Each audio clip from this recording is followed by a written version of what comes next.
नमस्कार, मैं हूं राहुल शर्मा। आप देख रहे हैं SP9 न्यूज़। स्वागत है आप सभी का हमारे इस प्रोग्राम में। और प्रोग्राम की शुरुआत इस वक्त हम करेंगे गुलाम नबी आज़ाद से। गुलाम नबी आज़ाद के कांग्रेस पार्टी छोड़ने के बाद से लगातार कांग्रेस पार्टी पर एक के बाद एक सवाल खड़े हो रहे हैं, लेकिन सवाल खड़ा हो रहा है राहुल गांधी पर ज़्यादा, क्योंकि गुलाम नबी आज़ाद ने जो चिट्ठी लिखी उसमें राहुल गांधी का मेंशन है। राहुल गांधी के नाम का जिक्र करते हुए कहा कि कांग्रेस पार्टी में परिवारवाद चल रहा है, कांग्रेस पार्टी में परिवारवाद को आगे बढ़ावा दिया जा रहा है। और कांग्रेस पार्टी में परिवारवाद का आगे बढ़ना क्या ये कांग्रेस के लिए अच्छा है? सीधे तौर पर देखा जाए तो मौजूदा समय के अंदर पार्टी से जितने भी नेताओं ने पार्टी का साथ छोड़ा है, उनमें कहीं ना कहीं उनका जो मुख्य फोकस रहा वो राहुल गांधी पर रहा है। ऐसे में गुलाम नबी आज़ाद का भी एक चिट्ठी के जरिए राहुल गांधी का जिक्र करके कांग्रेस पार्टी पर निशाना साधना ये सीधे तौर पर बता रहा है कि क्या वाकई राहुल की वजह से कांग्रेस पार्टी आज बर्बाद हो रही है। हालांकि राहुल गांधी पर लगातार जिस तरह के सवाल खड़ा हो रहे हैं, तो क्या राहुल गांधी पूरी तरह कांग्रेस पार्टी से ही साइड हट जाएंगे, या वो राजनीति से ही संन्यास ले लेंगे, या वो कांग्रेस पार्टी को ही छोड़ देंगे? क्योंकि ये देखा जा रहा है कि राहुल गांधी ने अभी तक उतना बड़ा दमखम दिखाया नहीं जितना होने की बात कही जा रही थी।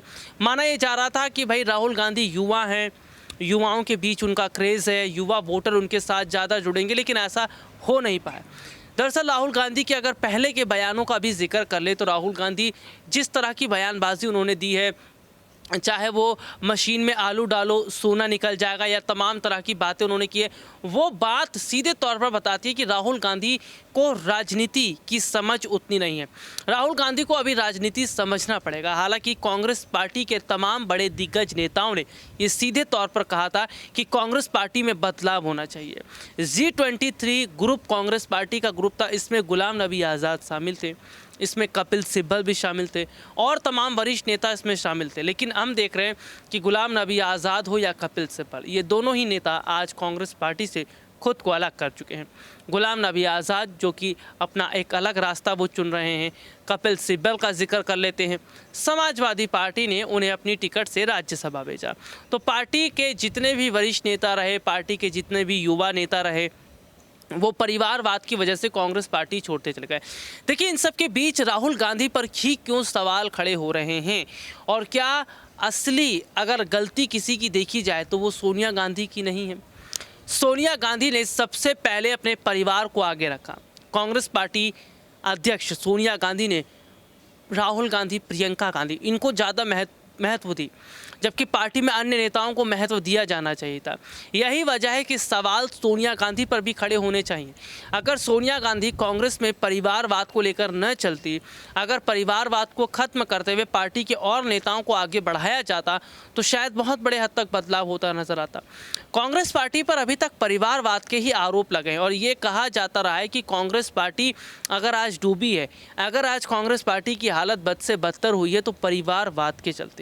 तो क्या जिस तरह कांग्रेस पार्टी के नेता या वायनाड से सांसद राहुल गांधी पर तमाम तरह के सवाल खड़े हो रहे हैं, क्या खुद राजनीति से दूर हो जाएंगे राहुल गांधी? एक बहुत बड़ा सवाल है। हालांकि अध्यक्ष पद का जिक्र करना जरूरी है। क्या वजह है कि अध्यक्ष पद पर किसी और को नहीं बिठाया जा रहा?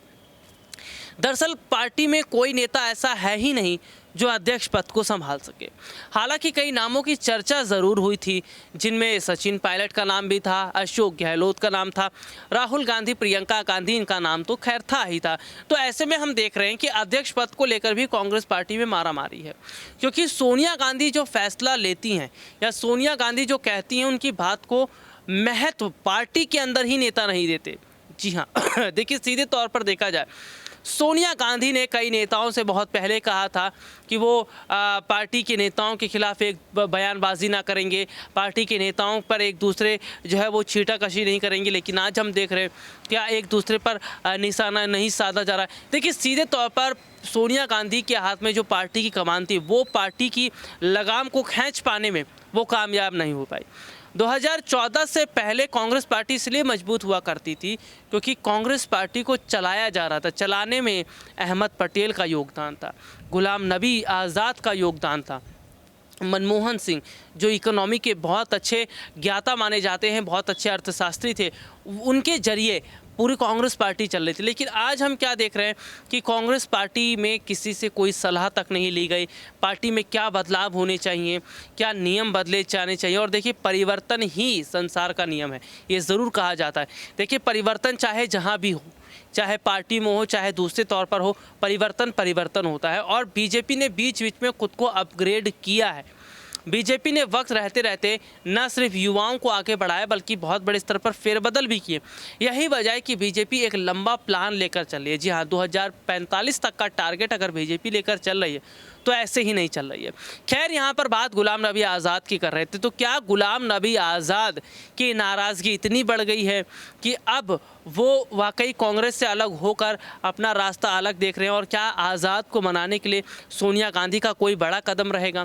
गुलाम नबी आज़ाद की जो नाराज़गी है उसको ख़त्म करने के लिए सोनिया गांधी कुछ बड़ा जो है वो कदम उठा सकती है? मौजूदा समय के अंदर देखा जा रहा है कि गुलाम नबी आज़ाद जैसे जो नेता हैं, ये नेता, इनका कांग्रेस से चला जाना ये कांग्रेस के लिए अच्छी बात नहीं है। क्योंकि सलाहकार के तौर पर अगर देखें तो सलाहकार के तौर पर बहुत सारे ऐसे नेता रहे जिन्होंने पार्टी को सलाह दी है, जिन्होंने अध्यक्ष पद को लेकर सलाह दी, जिन्होंने ये भी सलाह दी कि पार्टी को कैसे आगे बढ़ना चाहिए। जिसके साथ ही हम देख रहे थे युवाओं को आगे बढ़ाने की भी बात की, लेकिन वो सब होता नज़र नहीं आया। ज्योतिरादित्य सिंधिया जैसे दिग्गज नेता, क्यों उन्होंने कांग्रेस पार्टी का साथ छोड़ा? सिंधिया ने कांग्रेस पार्टी का साथ छोड़ा, इसके पीछे का बहुत बड़ा तर्क था, क्योंकि सिंधिया जो चाह रहे थे वो नहीं मिल पाया। जाहिर सी बात है कि ज्योतिरादित्य सिंधिया ने मध्य प्रदेश विधानसभा चुनाव के वक्त में जिस तरह से पार्टी को मजबूत करने का काम किया, जिस तरह से बूथ लेवल पर पार्टी को मजबूत किया, उस हिसाब से उन्हें पद जरूर मिलना चाहिए था। लेकिन काम किया किसी और ने, मलाई कोई और खा गया। यही बात तो सिंधिया को पसंद नहीं आई। भाई, मेहनत अगर कमलनाथ ने भी की होती और अगर वही मुख्यमंत्री बने थे तो कोई दिक्कत नहीं थी, लेकिन मेहनत ज़्यादातर सिंधिया ने की। अगर 90% की बात करें तो 90% मेहनत सिंधिया की थी कांग्रेस के टाइम पे। इसी वजह से मध्य प्रदेश में सरकार कांग्रेस की आ पाई और मध्य प्रदेश का युवा चाहता था कि सिंधिया को मुख्यमंत्री बनाया जाए। लेकिन कांग्रेस से जो उम्मीद उन्होंने लगाई वो पूरी होती नजर नहीं आई। हालांकि उन्हें भरोसा था अपने दोस्तों पर, राहुल और प्रियंका गांधी पर, लेकिन वो आस भी तब टूट गई जब राहुल और प्रियंका ने भी अपने हाथ पीछे रख लिए। ऐसे में सिंधिया समझ गए कांग्रेस में रहना व्यर्थ है, कांग्रेस में रहकर लंबी पारी खेलना ये व्यर्थ है। तो ऐसे में यही सिंधिया ने फैसला किया कि वो बीजेपी की तरफ जाएंगे। यही वजह है कि कांग्रेस पर लगातार परिवारवाद का आरोप, राहुल प्रियंका पर आरोप, सोनिया पर आरोप, जो आरोप लगते रहे, उसकी वजह से पार्टी के नेताओं ने पार्टी का साथ छोड़ा। हालांकि हार्दिक पटेल ने भी कुछ वक्त पहले कांग्रेस पार्टी का साथ छोड़ा और कांग्रेस का साथ छोड़ते हुए कहा कि गांधी परिवार जब तक परिवारवाद करेगा तब तक पार्टी नहीं चल पाएगी। आज के लिए इतना ही, आपसे फिर दोबारा मुलाकात होगी, तब तक ले जा दीजिए, नमस्कार।